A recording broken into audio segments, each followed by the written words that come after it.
Olá, criador, olá, criadora, sejam muito bem-vindos a mais um Criação Positiva, o seu espaço de reflexão de como ser um melhor profissional, um melhor cidadão, um melhor pai de família, uma melhor mãe.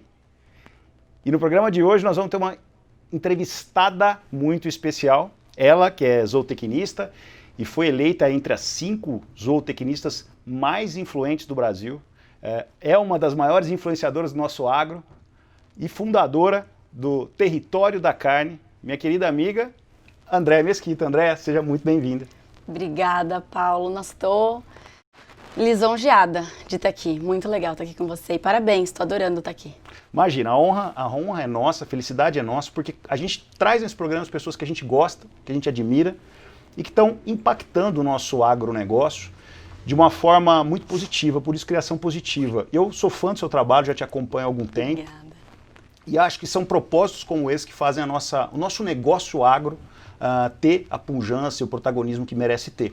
Andréa, hoje nós vamos falar um pouquinho sobre a Andréa, antes da gente entrar sobre a história do TC Lovers, das influências todas que você tem trazido para a nossa pecuária.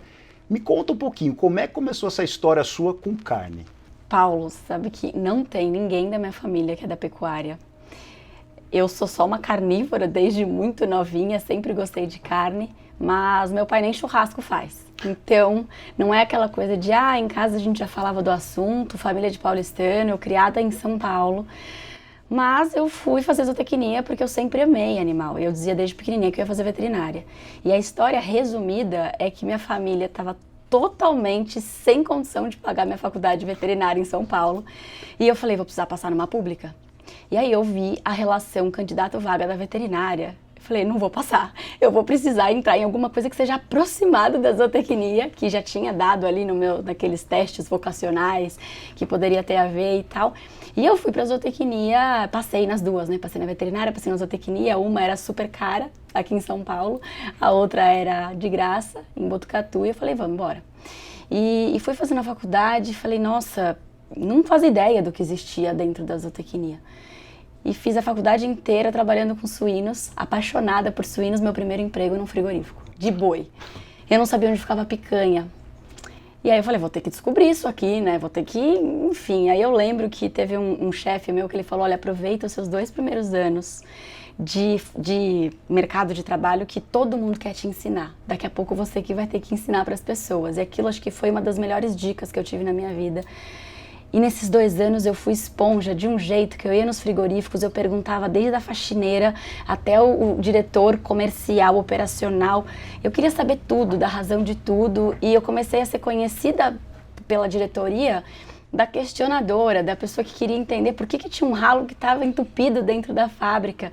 Então acho que eu juntei um certo inconformismo que eu sempre tive, um pouquinho, quando eu era criança falavam que era teimosia, e depois eu fui vendo que não, eu só não queria me contentar com respostas curtas, e ia indo atrás, e de repente eu comecei primeira promoção, segunda, terceira, quarta, quinta, e eu falei, tá legal isso aqui, tô gostando. Então assim, a minha entrada no mercado da carne foi assim, eu entrei como trainee num frigorífico e decidi fazer algumas escolhas de que aquilo lá pra mim ia ser uma escola, e foi de fato. André, você entrou de uma forma quase inusitada, né? Primeiro na faculdade, e depois você entrou de uma forma inusitada, mais inusitada ainda no frigorífico, aprendeu bastante, criou bagagem, conhecimento. Aí você deve ter tomado uma decisão na sua vida. Não vou querer continuar sendo colaboradora de uma empresa, quero fazer algo diferente. Como é que foi esse insight? Como é que foi esse day one? Teve uma etapa antes. Eu tive um crescimento muito grande dentro dos frigoríficos, mas eu fiz uma pergunta assim, eu quero ser a pequena entre os grandes, eu quero ser grande entre os pequenos. E aí eu fui convidada para gerenciar uma fábrica de produtos ultra premium, e eu fiquei na dúvida porque eu falei, nossa, eu posso crescer muito ainda dentro dessa empresa multinacional, será que eu vou para ser gerente de uma produção pequena? Eu falei, cara, tá aí, porque é aí que eu vou aprender. Tudo vai estar na minha alçada, eu vou ter que decidir muita coisa, eu vou. E aí foi a minha segunda escola. E nessa segunda escola eu entendi que eu, enquanto gerente, não tinha resposta para quase nada. A única mulher da fábrica, todos os funcionários abaixo de mim, homens mais velhos do que eu, a grande maioria, e eu tendo que dar respostas que eu não sabia e não sabia onde buscar também. Porque você não tem uma escola de gerente de frigorífico, né? Onde que você vai ensinar a ser gerente de um frigorífico? E eu via que os meus clientes tinham muitas dúvidas. Me ligavam falando, poxa, essa carne chegou assim, essa carne chegou assada. E eu não sabia a resposta, e aquela coisa que você, enquanto gestor, deve ter isso, né? Você fala, bom, tá bom, eu vou resolver, não sei como, mas vou. E eu falei, podia ter uma escola para ensinar isso, né? Porque não tem. E eu entrava no frigorífico às 6 da manhã, saía às vezes 1 da manhã, auditoria e não sei o quê. Eu falava, que horas que eu vou sair para fazer um curso? E aí um dia eu fui fazer um curso, 3 dias fora da fábrica. Que, obviamente, eu joguei dinheiro no lixo, porque eu fiquei os 3 dias do curso atendendo celular, recebe carreta, envia carreta, reclamação voltando. E eu falei, eu paguei o curso, fiquei 3 dias fora da fábrica, não fiz o curso. Eu falei, por que não existe uma escola online para gerentes que nem eu? E aí eu acho que foi day one. Só que não aconteceu nessa época. Eu fui para os Estados Unidos, eu saí dessa empresa, fiquei 1 ano lá nos Estados Unidos de trainee, ou seja, eu já tinha sido gerente de fábrica e eu voltei alguns degraus, porque eu falei, eu preciso dar esse step back e entender como é que eu vou estruturar essa nova ideia. Eu fiquei lá 1 ano.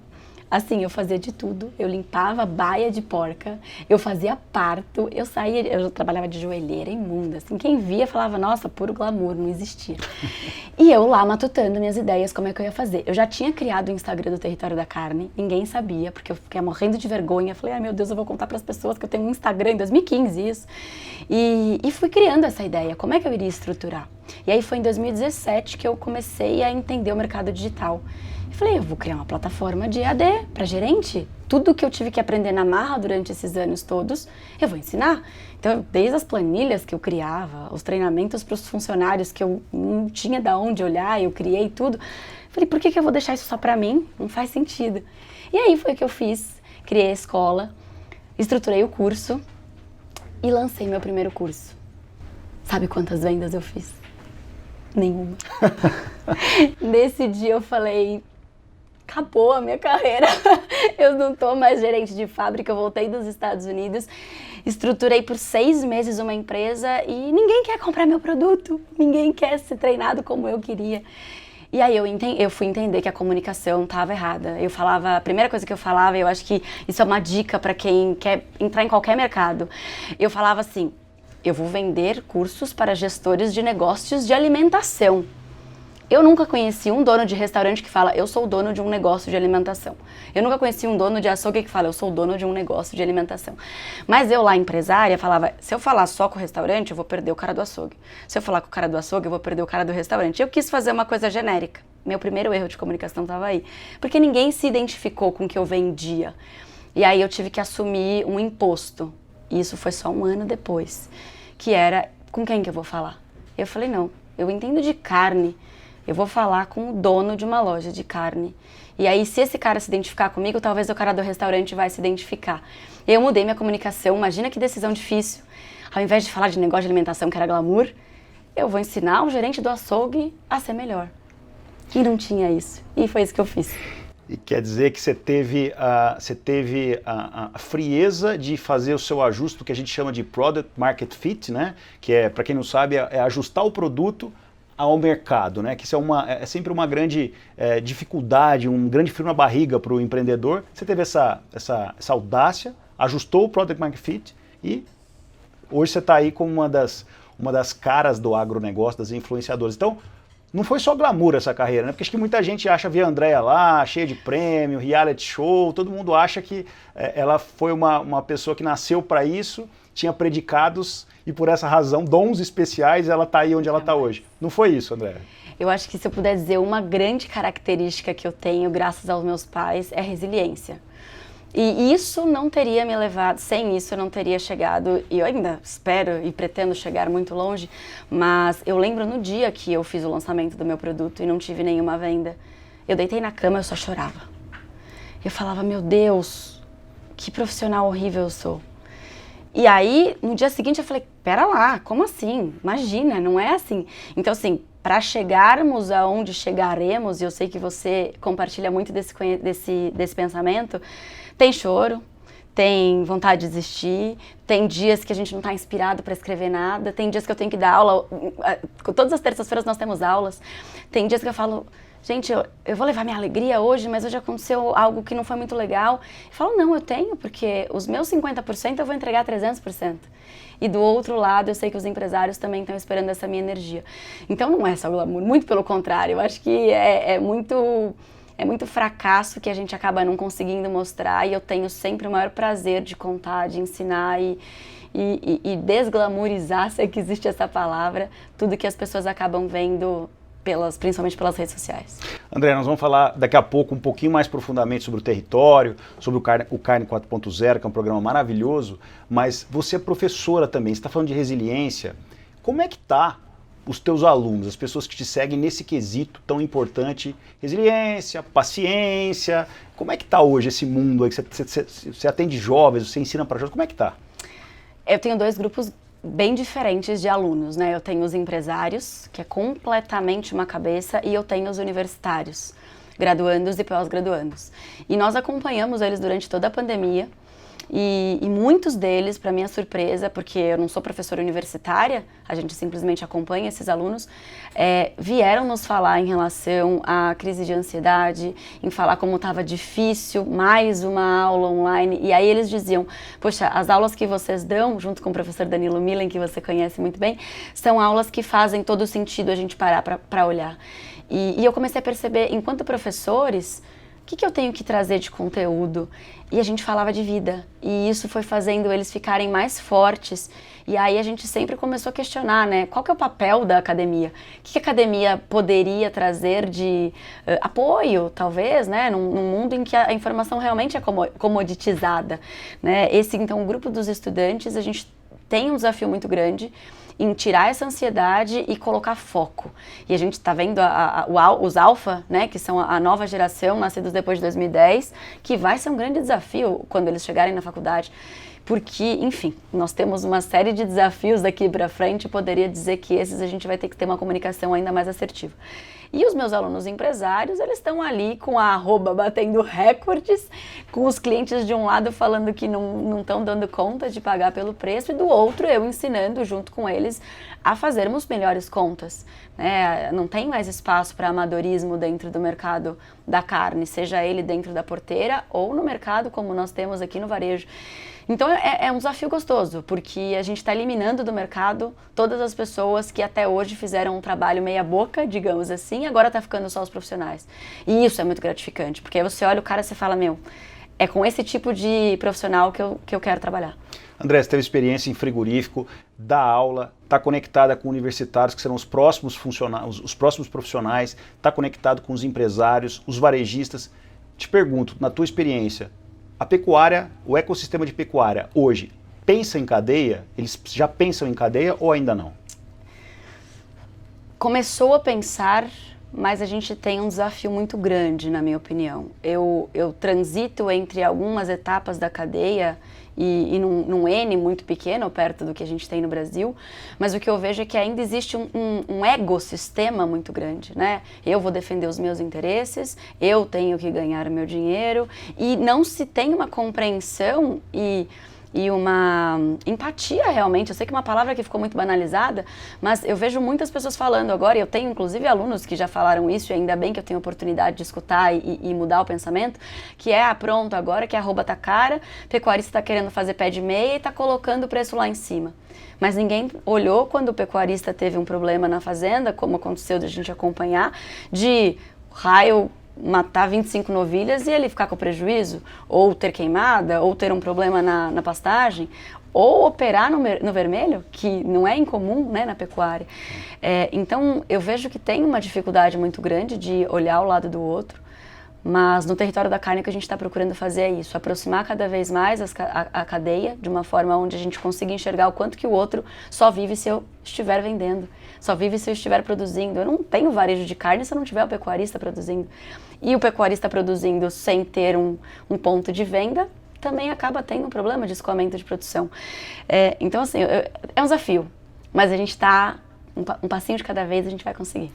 André, a gente vai falar sobre o território detalhadamente no próximo programa, mas eu imagino que essa vida tua de empreendedora, você teve alguns encontros, normalmente, você falou do Danilo agora, eu sei que um deles é o professor Danilo, grande amigo, aliás, um grande abraço para o Danilo, está convidado para ser o meu próximo entrevistado aqui. Você teve bons encontros, né? Eu acredito muito nos bons encontros, para te suportar nos momentos de dificuldade e tudo mais. Eu imagino que esse trabalho seu, esse desafio que é de falar em cadeia, que é o que você sempre fala, você precisa de ajuda, né? Primeiro, quem te ajuda? Segundo, quais ajudas que você precisa? Que pergunta! Já posso pedir as ajudas? Pode, deve. Primeira coisa, eu acho que vem de dentro. A primeira coisa é eu entender que o que eu tenho para falar é relevante. E a gente sabe, quem está assistindo a gente, que tem uma figura feminina empoderada falando, isso é praticamente frente das câmeras. Porque a gente também, enquanto mulher que cuida de casa, que tem um relacionamento estável, que tem que sair para viajar, tem as inseguranças de, será que o que eu estou falando faz sentido? Eu demorei muito tempo para perceber que a minha voz tinha que chegar em mais lugares. E por conta disso eu também deixei de pedir muita ajuda. Então é engraçado porque quando eu paro para pensar o que eu poderia ter feito diferente, e essa pergunta sua me faz refletir, eu poderia e deveria ter pedido mais ajuda, então já fica a dica para quem está começando uma carreira de empreender agora. Eu acho que isso é muito positivo e muito importante. Então, eu sempre gostei muito de conversar, talvez não tanto pedir ajuda, mas eu tive, acho que desde da minha formação na faculdade, eu tive professores que falaram assim para mim: não vai para a carreira acadêmica, pelo amor de Deus, você tem perfil de mercado, você tem que ir para o mercado, você tem que falar para o mundo. Então, acho que desde essas ajudas sutis lá de trás, de mentores disfarçados ali, até você, que foi uma das pessoas que passou pelo nosso caminho. Quando a gente estava lá, o professor Danilo Milen e eu, a gente estava lá, você sabe disso, a gente estava lá sem saber se ia, se não ia. Poxa, programa de formação complementar para universitários, quem que vai querer falar sobre isso? Danilo com a carreira consolidada, eu fazendo trocentas coisas ao mesmo tempo, e de repente pessoas como você no nosso caminho, e não é rasgação de seda, não preciso disso, mas de falar, poxa, aí tem uma mensagem bacana. E aí quando a gente começa a desfrutar das entregas, que eu acho que é a grande magia da coisa. E tem uma frase que eu gosto muito nesse sentido, seria injusto eu citar mais pessoas, porque tem várias no caminho, mas tem uma frase que diz mais ou menos de como você vive é melhor do que o que você vai levar, ou algo nesse sentido. E eu tenho procurado viver assim, com boas conversas, sabendo qual que vai ser o nosso legado da pecuária, e o máximo que vai acontecer é a gente fracassar e tentar de novo, e de novo, e de novo. E eu acho que nunca tem como dar errado quando você tem boa intenção. Então foram várias as pessoas, e as ajudas que eu preciso hoje, talvez a gente precise de mais organização na cadeia, que foi algo que você falou. Então, se eu tiver mais embaixadores da pecuária junto com a gente, pessoas jovens que queiram falar mais, que a gente já tem, né? Mas talvez mais ousadia e menos receio, acho que a gente com certeza a gente vai atingir muito mais pessoas e chegar a muito mais lugares. E o Brasil é muito grande, né? O que acontece em São Paulo não é o que acontece no resto do Brasil, e isso eu consegui perceber nessa viagem que eu fiz, e de fato tem muita oportunidade pra gente crescer. É o salto da fé, né? Quando você vai empreender, né? Primeiro você dá o passo, depois o chão se constrói, né, André? É isso aí, com certeza. André, eu ia te perguntar sobre mentor, agora vou mudar a pergunta, porque você já falou de um monte de mentor aqui. Me fala o livro da tua vida. Eita, nós, eu tô lendo ele de novo, que é Mais Esperto que o Diabo. Para mim, esse livro está presente todos os dias na minha vida, porque ele faz uma analogia ali dos 98% e dos 2%, e sempre que eu tenho um fracasso, eu penso, eu quero ser os 98% ou eu quero ser os 2%? E o meu sonho seria que fosse invertido, que a gente tivesse 98% inconformados e 2% alienados. Mas, hoje o que o livro diz é o contrário, então eu prefiro estar entre os 2% e fazer o maior número de pessoas entrarem comigo nesse baile e fazer com que eles sejam críticos cada vez mais e não se contentem com a primeira resposta. E se a primeira resposta parecer que responde, muda a pergunta, porque com certeza vai ter um outro ponto de vista para aquilo ali. Maravilhoso. Eu vou deixar o pessoal de casa curioso para falar sobre o território, para falar sobre a Carne 4.0, no próximo programa que você já está convidada, para a gente entender detalhadamente todo esse trabalho que a Andréa Mesquita está trazendo de uma forma com muito amor para o nosso público de criador, para o nosso público de pecuarista, para esse pessoal que de fato quer fazer a pecuária positiva. Andréa, uma honra, de verdade, de coração ter você aqui e até o próximo programa. Eu que agradeço. Foi um prazer e sempre será. E aceito o convite para o próximo programa. Muito obrigado. Olha só, muitas reflexões hoje. Resiliência, curiosidade, querer ser melhor.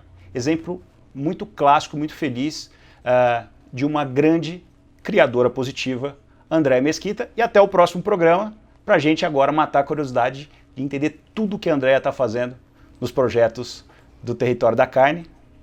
Eu fico com você. Até o próximo programa.